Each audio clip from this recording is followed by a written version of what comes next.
Kim, zullen wij vandaag doktertje spelen? Goed idee.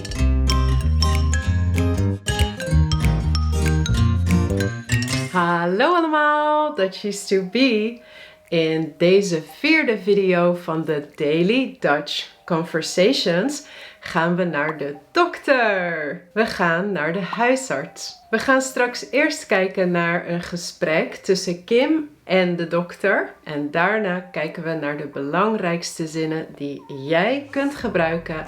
En we kijken natuurlijk ook een beetje naar de grammatica. Als je wilt, kun je de dialoog van de conversatie downloaden. Hij staat namelijk op mijn Patreon pagina. En als je nog meer wilt oefenen, dan kan dat ook.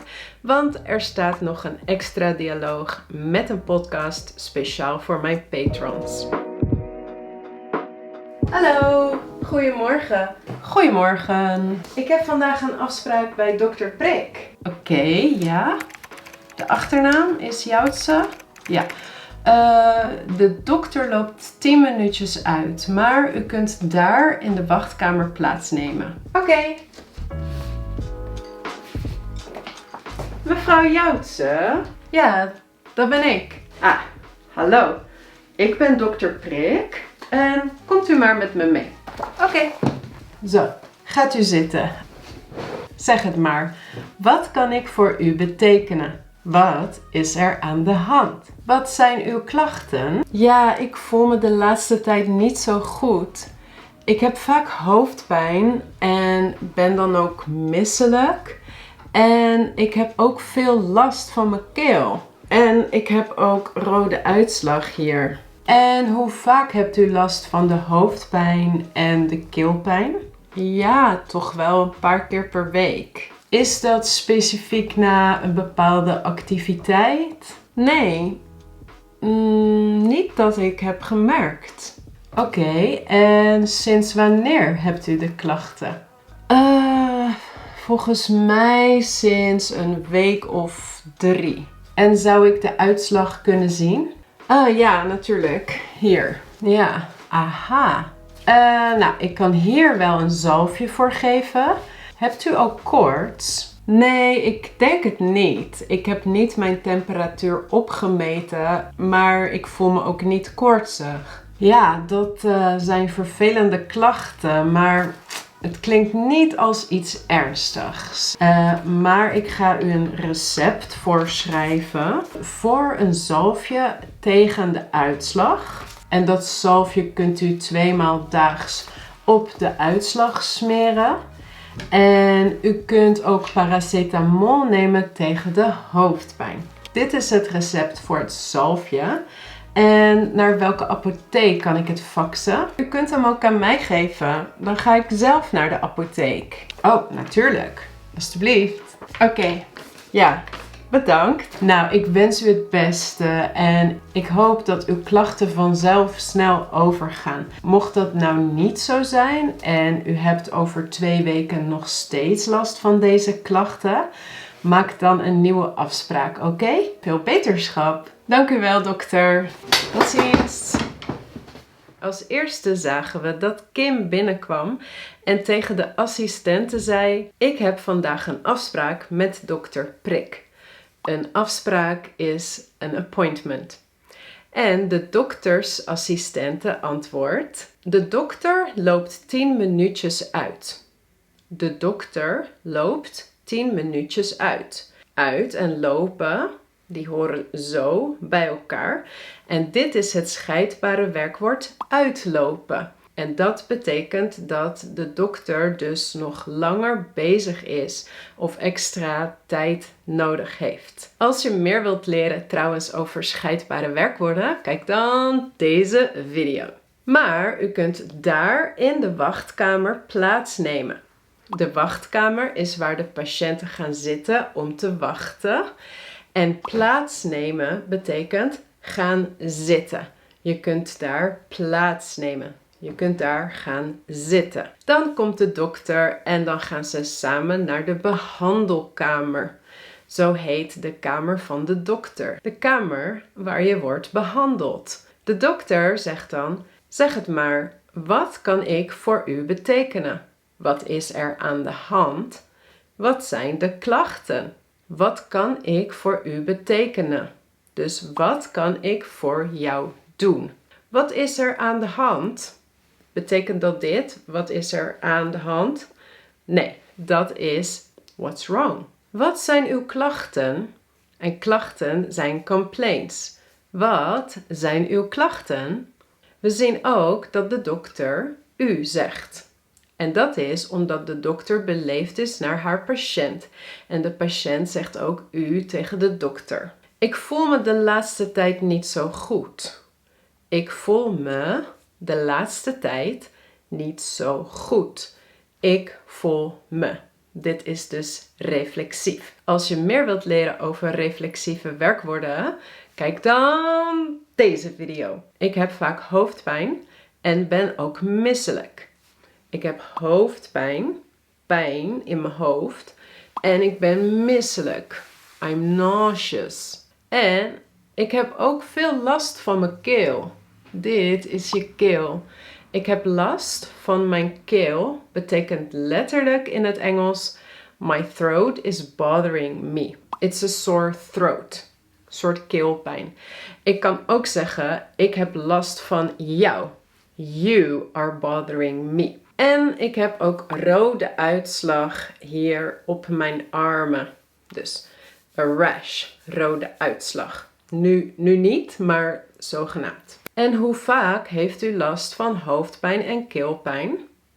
Hoe vaak? Dus how often? Hoe vaak hebt u last van? Dus hier zie je ook weer, hoe vaak hebt u last van hoofdpijn en keelpijn? Is dat specifiek na een bepaalde activiteit?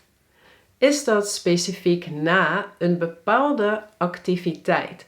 So, is that specifically after a certain activity? Nee, niet dat ik heb gemerkt.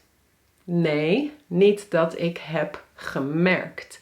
En gemerkt is van het werkwoord merken. En dat betekent in dit geval to notice. En sinds wanneer hebt u deze klachten? Sinds wanneer hebt u deze klachten? Volgens mij sinds ongeveer een week of 3. Volgens mij sinds ongeveer een week of 3. Een week of 3. Dit betekent ongeveer 3 weken. Dus niet precies 3 weken, maar een week of 3. Zou ik de uitslag kunnen zien? Zou ik de uitslag kunnen zien? Een van mijn meest recente video's gaat over het werkwoord zouden. En in deze zin heeft het de functie van een beleefde vraag stellen. Zou ik de uitslag kunnen zien? En deze video gaat over zouden. Ik kan hier wel een zalfje voor geven. En een zalfje is dit, bijvoorbeeld. Dus dit smeer je op je uitslag. Een zalfje. Heeft u trouwens ook koorts? En koorts is als je een temperatuur hebt van meer dan 38 graden. Dus een fever. En koorts meet je met de thermometer. Als je trouwens een temperatuur hebt van tussen de 37,5 en 38, dan noemen wij dit verhoging. Ik heb mijn temperatuur opgemeten, maar ik voel me niet koortsig. Dus je temperatuur opmeten. Bijvoorbeeld zo. Opmeten. Maar ik voel me niet koortsig. En koortsig is feverish. Als je het heet hebt en dan weer koud en dan weer zweten. Dat is je koortsig voelen. Ja, dat zijn vervelende klachten. Maar het klinkt niet als iets ernstigs. Het zijn vervelende klachten. So annoying complaints. They bother you. Vervelend. Annoying. Bothering. Maar het klinkt niet als iets ernstigs. En klinken is sound. It doesn't sound ernstig. Doesn't sound... Even kijken hoor, wat ernstig is. Ook alweer ernstig, dat ik dit niet weet. Ernstig, erg, bad, zoiets. Maar ik ga u een recept voorschrijven voor een zalfje tegen de uitslag. Dus een recept voorschrijven voor een zalfje tegen de uitslag. En hier gebruik je dus voor een zalfje, de prepositie voor, tegen de uitslag. Een zalfje tegen de uitslag. Toevallig is er nu een Dutch Preposition Challenge en die is begonnen op 15 mei en duurt tot 7 juni. En elke dag upload ik een korte video speciaal over 1 prepositie. Dus dit is een voorbeeld van een prepositie dat je zegt een zalfje tegen de uitslag. Of ook bijvoorbeeld paracetamol tegen de hoofdpijn. En dit is het recept voor het zalfje. En dit zalfje kunt u 2 maal daags op de uitslag smeren. Ja, 2 maal daags, 2 keer per dag op de uitslag smeren. Dit is smeren. En naar welke apotheek kan ik het faxen? Dus faxen naar welke apotheek? Which pharmacy? Naar welke apotheek kan ik het faxen? Ik wens u het beste en ik hoop dat uw klachten vanzelf snel overgaan. Ik wens u het beste. I wish you the best. I wish you well. En ik hoop dat uw klachten snel vanzelf overgaan. I hope that your complaints or your symptoms solve themselves, or that you're rid of themselves soon. My god, hoe vertaal je dat? Ja, dus zonder medicatie vanzelf, bijvoorbeeld de hoofdpijn en keelpijn zonder echte medicatie. Mocht dat nou niet zo zijn en u hebt over 2 weken nog steeds last van deze klachten, maak dan gauw een nieuwe afspraak, oké? Mocht dat nou niet zo zijn, dus mocht dat nou niet zo zijn.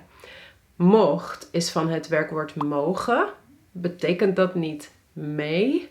Ja, meestal wel, maar in dit geval betekent in case that's not the case. Mocht dat niet zo zijn en u heeft over 2 weken nog steeds last van deze klachten, over 2 weken, dus meer dan 2 weken. So if the complaints are still bothering you in more than 2 weeks, maak dan een nieuwe afspraak. Set a new appointment. Veel beterschap. Have a speedy recovery. En Kim zegt, dank u wel. Tot ziens! Ik hoop dat jullie weer veel hebben geleerd vandaag. Ik hoop natuurlijk niet dat jullie ziek worden, maar als je dus een keer naar de huisarts gaat, dan weet je nu wat je kunt zeggen of wat de dokter aan jou vraagt. En als je wilt, kun je deze dialoog downloaden op mijn Patreon-pagina. De link staat in de beschrijving. Deze dialoog is gratis voor iedereen. En als je nog meer wilt oefenen, dan heb ik speciaal voor patrons dus nog extra materialen geüpload. Heb jij trouwens nog ideeën voor andere video's voor deze serie over Daily Dutch Conversations? Laat het me weten in de reacties. En als je nog niet bent geabonneerd, maar je wilt wel meer Nederlands leren met mij, abonneer je dan op mijn kanaal. En als je deze video leuk vond, geef dan een like, alsjeblieft. En dan zie ik jullie weer heel gauw in de volgende video. Doei!